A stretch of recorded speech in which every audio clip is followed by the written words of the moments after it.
네, 이 시간에는 헌법재판소 얘기를 좀 해보겠습니다. 대관절 헌법재판소는 왜, 무엇 때문에, 혹은 무슨 목적으로 윤석열 탄핵 심판 결정을 못 내리고 있는지, 미루고 있는지에 대해서 제 개인적인 의견을 말씀드려 볼게요.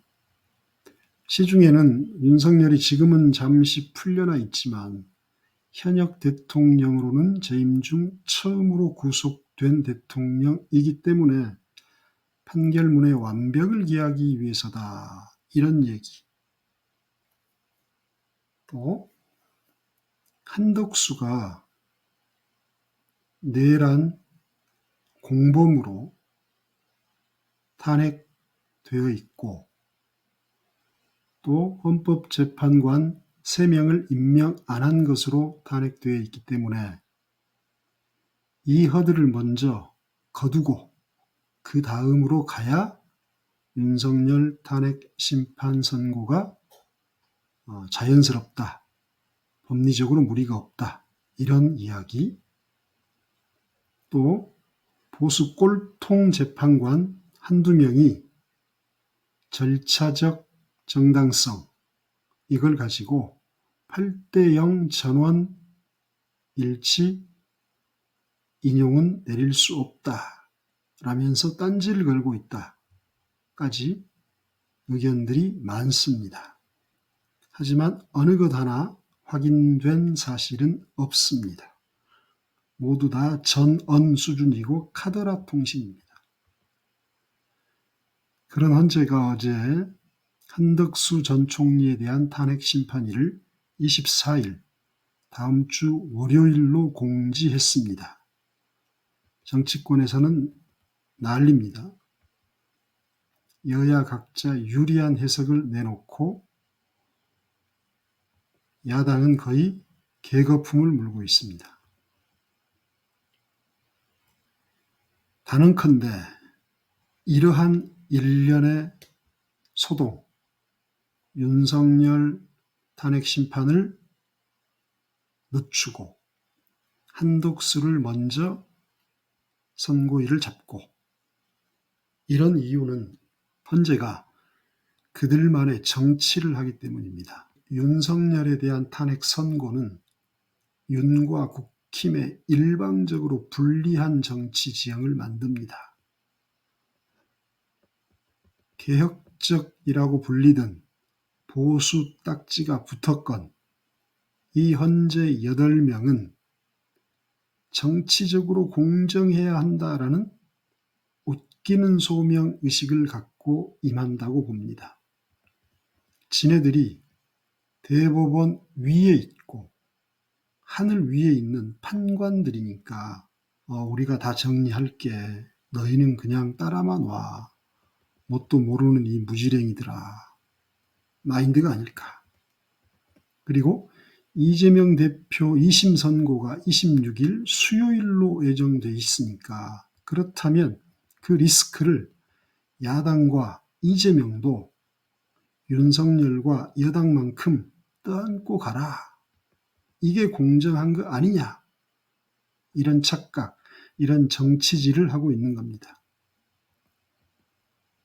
근데 윤석열 측에서는 이 점을 처음부터 파악을 했습니다. 그래서 집요하게 파고들고 있고 어느 정도 성공한 듯 합니다. 윤석열과 국힘의 목표는 단 한 가지입니다. 탄핵 기각? 아닙니다. 지금은 바뀌었죠. 판세가 바뀌었습니다. 탄핵 기각이 아니라 이재명이 대통령 되는 것만 막으면 된다. 이게 지상 목표입니다. 그것을 위해 치밀하게 준비했고 실행에 옮겼고 근데 공수처와 경찰 때문에 잠깐 삐끗했었죠. 원래는 탄핵 기각이 목표였는데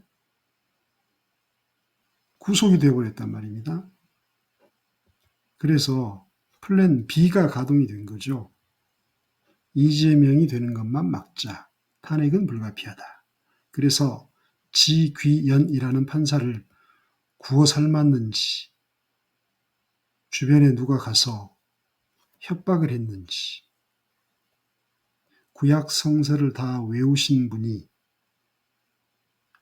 아니면 구치소에서 성경을 탐독하셨던 분, 이분들이 기도를 해서 영적으로 심경 변화를 일으키게 염력을 썼는지, 그것도 아니면 이 판사가 어질고 훌륭한 마음, 한자로 양심이죠.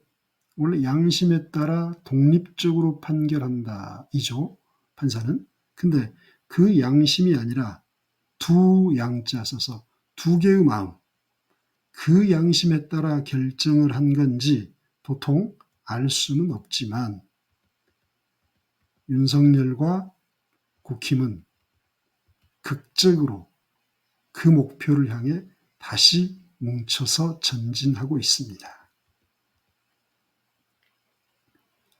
당초 목표가 윤석열이 구속이 안 되고 버텨서 4월까지 끌자. 그래서 헌재 재판관을 교체하자. 그래서 탄핵 기각시키자 였습니다. 방금 말씀드린 것처럼. 근데 공수처 경찰이라는 장애물이 생겨서 구속되는 변수가 하나 생겼고, 또 여론 지형이 쉽게 안 바뀐단 말입니다. 여전히 6대 3.5 정도로 탄핵 찬성을 합니다. 그러니까 탄핵이 불가피하다라는 판단을 정략적으로 했을 겁니다. 그래서 플랜 B, 즉 이재명만 막자. 그러려면 어떻게 해야 된다? 2심 선고를 보고 탄핵 심판을 하게 하자. 2심 선고도 어떤 보이지 않는 손이 작동하고 있는지도 모릅니다. 근데 그러려면 갇혀 있어서는 안 된다. 쪼무레기들한테 맡겨서는 안 된다. 일단 나가야 한다. 탈옥하자. 내란 우두머리가 나와서 직접 지휘해야지, 갇혀 있는 상태로는 원활하게 지휘가 안 된다. 그렇게 해서 탈옥에 성공했고, 지금 플랜 B대로 착착 진행 중입니다. 여기에 헌재 법귀 몇 명이 장단을 맞추고 있는 형국입니다. 그래서 윤석열에 대한 선고는 다음 주 목요일 아니면 4월 초에 이루어질 가능성이 큽니다. 당연히 탄핵은 인용됩니다. 하지만 26일 이재명 선고 결과로 인해 야당과 이재명은 어쩌면 회복 불가능한 내상을 입을 수 있고, 반대로 국힘은 지금의 모든 악재, 명태균이, 오세훈의 부동산 헛발질, 이런 것들을 털고 해볼만 하다라는 자신감으로 똘똘 뭉칠 겁니다. 그러면 51대 49의 싸움으로 해볼만 하다. 하지만 거기까지. 결국 내란 우두머리 혐의를 받는 윤석열과 그 동조자들, 잔당들은 선거에 패하고 영남자민련 수준으로 쪼그라들 겁니다. 아무튼 결과지는 정해졌는데 그 과정이 너무 힘듭니다. 너무 지칩니다. 하지만 민주주의는 원래 이런 과정과 절차대로 이행되었습니다. 사족, 이런 정국에 대처하는 야당이 너무 한심합니다. 이렇게 순진무구하고 나이브할 수 있습니까? 윤석열 대통령과 그 일당들을, 국힘을 너무 쉽게 봤습니다. 여론전에서도 밀립니다. 유튜브 조금 앞선다? 아주 작은 부분입니다. 메이저 언론사들, 그 여론전에서 밀리고 있습니다. 계엄령이 내려지니까 엄청 쫄면서도 다 이긴 것으로 착각했습니다. 한심한 집단입니다.